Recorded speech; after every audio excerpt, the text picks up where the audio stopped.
I was fully expecting to die, but like, kung sanctions lang naman, edi, that's much better than dying. It's okay with you? Yeah, suspension, removal, imprisonment, like, those are all possible. But that's fine. Eto mga kadonatics, saludo talaga ako sa batang ito. Itong si Congressman Kiko Barsaga mga kadonatics ay talagang napakatapang. Biruin mo, wala siyang pakialam kahit na matanggal siya bilang congressman ngayon. Dumalo siya sa ethics hearings mga kadonatics na isinampa ng kanyang mga kasamahan dahil daw sa kanyang asal. Biruin mo, yung mga corrupt na mga kasama nila, hindi sila nakapagsampa ng kaso. Pero ito, yung nagsiwakalat ng katotohanan mga kadonatics, sinampahan ng kaso. Ganyan ngayon sa kamara. Pagkaloko talaga. Eto mga kadonatics, panoorin natin yung interview niya. So wala akong masyadong ginawa doon. They just informed me about the conciliation or the mediation that they have a subcommittee for it. And kung pwede ito i-settle outside of the ethics committee, then maybe that might be the option. Pero ako, I wish for the case to proceed. What was your defense? Ano yung depensa mo dun sa mga aligasyon na sa ethics complaint? Tapos na yung complaint sa akin nung nakarating ako kasi na-late ako ng a few minutes. So you won't settle outside the ethics committee? I prefer not to settle because I want to try to have a hearing and to try to make my defense there kasi mas maganda talaga if we can all air our grievances out and to talk about it. Are you ready? Look at that mga kadonatics, if there are possibilities na masettle na lang yung ethics complaint sa laban sa kanya mga kadonatics, sabi niya, I will not settle. Ay gusto niya talagang i-air yung grievances niya in a public hearing or something like that. Ganyan dapat yung mga politicians. Ay talagang mga kadonatics, saludo ako sa kanya. For the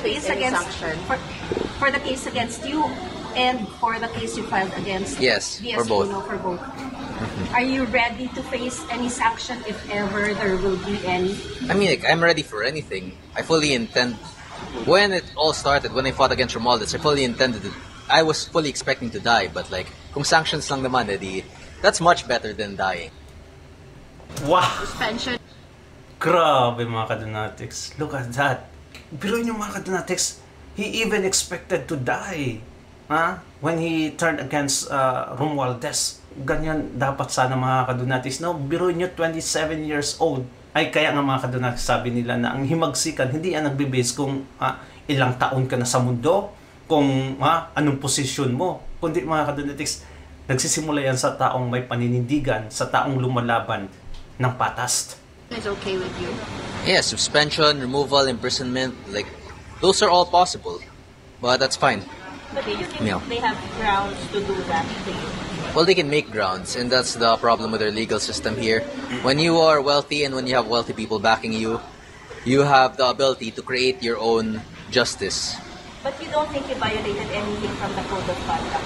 No? Well, I wouldn't be defending myself in the ethics committee if I do believe that I violated anything there. So you mentioned something about if you can settle na lang the thing with, I think, the other party outside Yes. of the ethics. Ano po, kaya elaborate lang? No, they have a subcommittee where they will settle rather than handling the ethics complaint within the committee. But I would prefer not to settle it. And you said that on record during the hearing? No, my hearing was already over by the time I arrived. Okay. But I believe my legal team has stated that for me. So you were not able to speak during the hearing, sir? I wasn't there. I couldn't have spoken. But why were you late, sir? Why were you late? We were very busy last night. About, sorry. No, I was just playing games on my computer. Yeah. That's why you were... So yung mga kadonatics, laro na lang niya yung media. Alam naman natin kung saan siya pumunta kagabi, di ba? Late talaga to umuwi ng mga kadonatics ang reason niya lang dito is playing computer. Huwag niyang seryosohin yung mga media kasi tinitwist yung mga sinasabi mo Ewan ko na lang mga kadonatics, ano na naman yung title nila, headlines nila dito. Kiko Barsaga late sa ethics hearing dahil sa paglalaro ng computer. Were late po. And Yes. weren't able to attend your ethics. Yes. Thank you. Okay, thank you. Thank you. Next time, teka lang. And I also would like to state to the ethics committee. I would also like to state, Chairman Abalos of the Ethics Committee, that next time I hope he would allow the media to go inside, because for the sake of public transparency, plenty of committee hearings, especially those relating to budgets or national issues or Tama. to important policies, they allow the media to go inside so that the general public may be aware of what's happening in our Congress. And I hope that That's not Chairman Kong Abalos's decision. I think it's the rules because it's The Rules it's Committee. the ethics committee, so it's not like a regular Yes. hearing that's live streamed. So it's not Kong Abalos that should decide that. I think it's It's the isn't Rules it in the Committee. rules? Yeah. Well, who's in the Rules Committee now? Who's the chairman? Okay, No, okay. it's in the House rules. The House rules. Yes. Yes. Well, then we'll revise the House rules. It was never done in past case. Simple lang talaga mga kadonatics. Di ba? Kung may problema, okay, fix the problem. Ganyan lang talaga itong batang to mga kadonatics. Kung may problema yung presidente, step down. Kung ayaw mo, mag-rally kami. How I wish I could meet this guy mga kadonatics ay talagang grabe. So, Even Kung Arnie Saludo. Tevez' case and Well, other cases. Well, plenty of things have never been done, and there are plenty of things that must be done that are not done. So, if we see an injustice and we see something that's not correct, then we will try to fix it. And You will propose amendments yes, to the I will. House rules? I'll propose amendments to the House rules so that we may fix such problems. Even for the Tevez case, he didn't really face the ethics committee since he was removed immediately by a vote of Congress during that time. But hopefully, for any further future ethics committee cases, I believe that's something that the general public has the right to know about, since it is something that exists. It's something that relates to a matter of a representative that they have voted for. So any ethics complaint regarding representatives that they have voted for must be something that they are also given knowledge of. Okay, thank you. Magaling talaga mga kadonatics. Magaling. Interviewin nyo pa. Come on mga media. Masarap na sa pakinggan mga kadonatics yung mga sinasabi niya. At may knowledge talaga. Iba tong batang to mga kadonatics. Kaya people are listening whenever he talks.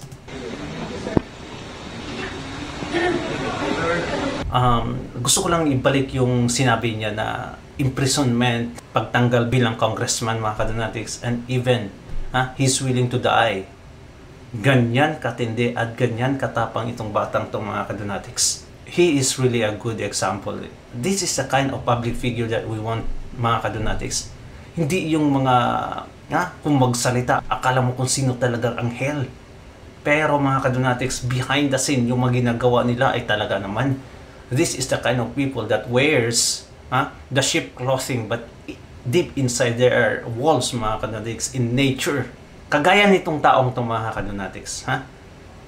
Akala mo talaga kung sinong matino. Tinuligsa niya ang OVP budget noon. Ay akala mo talaga mga kadonatics na hindi kurakot. Nako, Mayor Maggalong na mismo ang nagsabi. Eto mga kadonatics ang post to. Pasahin lang natin eto. Breaking news. Kahapon to, October 11. Mayor Maggalong names Senior Deputy Speaker J.J. Suarez in possible link to former Martin Romualdez. Ay talagang naman mga kadonatics, alam naman natin na kurako talaga to, tong taong to. Bulacan din to mga kadonatics, if I'm not mistaken. Quezon, right? So, tatandaan nyo yung during election, sabi niya doon sa mga constituent niya mga kadonatics na dagdagan na natin yung akap nyo. Grabe talaga mga kadonatics. Ay, yung matao datan mga kadonatics ay talagang sigawan. Kasi namimigay siya ng tulong. Tulong naman mga kadonatics na galing sa pera ng taong bayan, galing sa nakaw. At ito, panoorin natin mga kadonatics yung sabi niya sa OVP budget hearing. Panoorin natin mga kadonatics. Ay talaga naman kung frustrated talaga daw siya dito mga kadonatics kasi hindi niya alam kung nasaan daw napunta yung pera. Confidential fund, gusto nilang malaman kung saan napunta. Ito. Alam mo, loloko na tayo dito eh. See? Sa totoo lang, kung meron man nagtataka kung bakit nabawasan yung budget ng OVP, ito na yung dahilan eh. Your Kasi Honor. hindi nyo may paliwanag. Simpleng activity ninyo. You can't even say for a certain fact kung nasaan. Los ni mo. Sasabihin nyo maraming activities somewhere in Caraga, tapos hindi nyo man lang masabi kung saan. Anong klaseng celebration yun?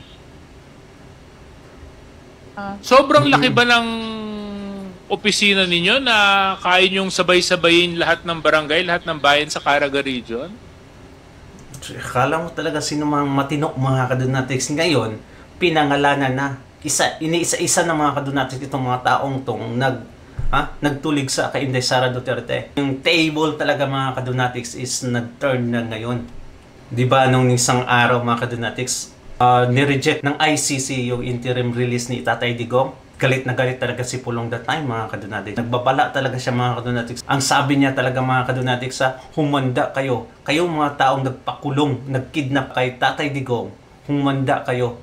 May araw din kayo. Parang ganun yung mga kadunatics na rephrase ko na lang. At eto, sumagot yung Malacanang. Tinanong kasi ito ng journalist mga kadunatics kung ano talaga yung reaction ng Malacanang sa banta ni Pulong Duterte. Ang sagot pa naman ni Claire Castro, eto, nakakadismaya.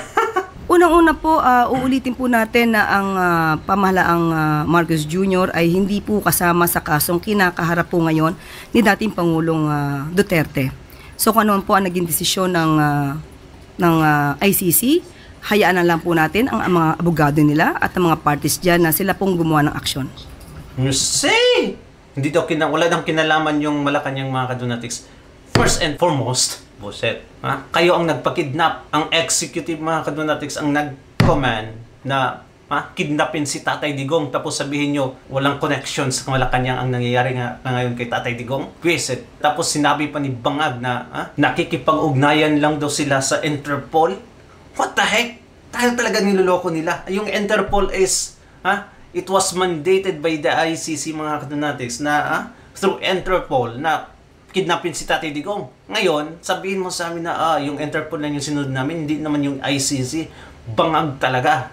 Ito. Pero despite po the considerations cited by the ICC, may mga inilabas pa rin po na statement. For example, si Congressman Pulong saying na it is a political theater to all kidnappers of my father. I will make sure that you will pay for this crime that you have committed.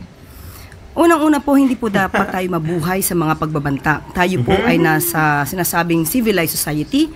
Civilized mga kadunatics ang pagkidnap nyo kay Tatay Digong. Buti na lang banta lang yung ginawa ni Pulong Duterte, yung sa Malacanang talaga. May ginawa talaga silang pagkidnap kay Tatay Digong at paghuli sa mga Duterte vloggers, Duterte allies. Tapos civilized? Saan civilized yan? Sarap ng kulamusin itong At wala po tayo sa isang barbaric world. So dapat po tayong tumugon kung ano po ang rule of law at hindi po tayo dapat natatakot o lagi na lamang nabubuhay sa pananakot. Barbaric word mga kadunatics. Ang ginawa nyo sa taong bayan, hindi barbaric words, mas sobra pa. Sa nakaraang mga administrasyon ng mga kadunatics ay ito talaga ang pinaka-worst na administration na witness ko. The committee. Ito yung nag-file ng kaso mga kadunatics. Isa sa mga nag-file ng kaso for ethics complaint against Kiko Barsaga. Decided to organize a committee on reconciliation, no? Not just for this case, pero for all cases involving congressmen as complainant and as respondent. So dahil this falls into that category, siguro they will include this under the jurisdiction of the subcommittee on reconciliation. So yun. So dahil nag-create ng committee, then they passed on this case to the committee. I guess there will first be an effort to reconcile, no? So nandun sila. Pinangunahan ko na sila. Sinabi ko, there is no reconciliation because this is not a personal grievance. Hindi naman sa akin ang insulto. Ang insulto is to the institution. So yun, I don't know when the subcommittee will take cognizance of this, but I have put everybody on notice that this is not a personal grievance on my part. So there is no reconciliation that is necessary or even possible. No? Sir, given that, magkakaroon pa rin ng day when you and Kong Barzaga will face each other in the subcom, the reconciliation subcom? Well, not in the subcommittee kasi I'm not willing to I'm going to decline the process of reconciliation because again, as I said, it is not a personal grievance, no? What the heck? Kakasabi lang ni Kiko Barzaga na kayo nag-offer ng reconciliation? I don't understand mga kadunatics. Dito, dininay niya. Dahil ba dininay din ni Kiko Barzaga, kaya ito nagmamalinis kayo? What the heck? So, he has done damage and injury to the House as an institution, not to me personally. So, no, I don't think I will. I will definitely decline the reconciliation. And I know the other complainants will do that as well. So, sir, wow. Sino kaya nagsisinungaling? Pero alam naman natin mga kadunatics, tingnan yung mukha niyan. Yung bakulaw na yan mga kadunatics. Kakasabi na ni Kiko Barzaga na he will definitely wants trial mga kadunatics because he wants to air his grievances on a proper court, proper hearing. Tapos sabihin nyo na nag-offer yung kampo ni Kiko Barzaga for settlement? What the heck? the next step is what? After the the subcommittee will report back to the committee that there was no reconciliation possible, then they will have to go into the merits of the complaint, which is what I wanted them sana to do today, but I guess it will take a little bit more time. So mukhang nagbalik pa ulit, sir, o may kakaroon ba tayo ng mga special meeting? Parang pagbalik ng rinig ko kanina eh. So, and anyway, I think since they have already prior notice from me that we are going to decline the invitation for reconciliation anyway, sana ituloy na nila sa merits of the case, no? But because we are going on recess, I guess there will be another delay. Sayang because I wanted all of these things to be aired already, no? Para maintindihan ng lahat. I was telling the Ethics Committee, we filed this complaint because we want standards of behavior to be established in Congress, no? Like, okay ba maglagay sa website namin ng mga malalaswang litrato? Okay ba insultuhin namin yung kababaihan? Acceptable behavior for a congressman. I want the Ethics Committee to rule on it, no?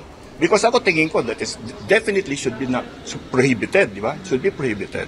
Sir Kong Barzaga in an interview earlier said, first, he's not open to reconciliation also, and second, he believes he did not do anything wrong. Your reaction? Well, we should remind him about the standards of human behavior, no? He does not believe he did anything wrong because obviously his standards are much lower than the average person. So I think maybe he should be given a lesson by the Ethics Committee that that kind of behavior is not desirable, it is not acceptable, especially if you are a member of the House of Representatives. Wow! So ang corrupt mga kadunatics, ang buhayang member of the House of Representatives, acceptable pala. How ironic mga kadunatics na itong bakulaw na ito nagsalita na acceptable behavior.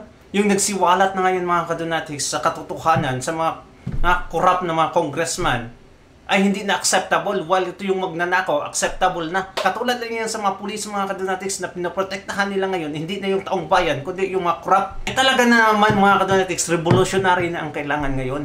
I fully support 100% revolutionary na talaga. Kasi itong mga ganitong klaseng tao, magrarally lang tayo mga kadunatics, like peaceful rally, hindi yan sila makikinig. Napakakapal ng mukha ng mga to na already. And what they need mga kadunatics, it should be more than a peace rally. Ano sa tingin nyo mga kadunatics? Kasi ilang beses natin nagrarally-rally, tingnan nyo anong nangyari. Wala pa rin mga kadunatics, andyan pa rin tong mga gahaman na to. That is incitement to sedition. I don't care. Sobra na. Yung mga taong nagsisiwalat ng katotohanan, yun pa yung kakasuhan. So you mentioned human behavior, but aren't members of the House of Representatives set to a higher standard? Yes, absolutely. He actually answered our complaint. No? His lawyer answered our complaint, and we made a reply to his reply because they were citing, freedom of expression and all of those things. No, And we said, no, we are not filing this complaint because he has committed any crime. We are filing this complaint because he has violated the rules of the House. So, yeah, the standards of behavior of a congressman are higher than an average person, no? Because you carry responsibility, you represent your district, you're supposed to be, giving value to the trust that was given you by your constituents. Now, to engage in that kind of behavior that he has Magkano, Kong, magkano? Kasi kung magdaway magsalita mga kadunatics, akala mo talaga napakabait ng mga congressmen. Ganyan mga kadunatics, the way he speaks, may higher standard pa silang nalalaman mga kadunatics. Look at that. Pero yung ginagawa nila, tinawag na kayong House of Crocs, ay hindi pa kayo nahihiya niyan? Mga kumag kayo. What the heck? What do you think mga kadunatics? Comment down below kasi babasahin natin yan at i-heart natin. God bless you mga kadunatics at ingat palagi. Don't forget to subscribe and like this video. Bye-bye.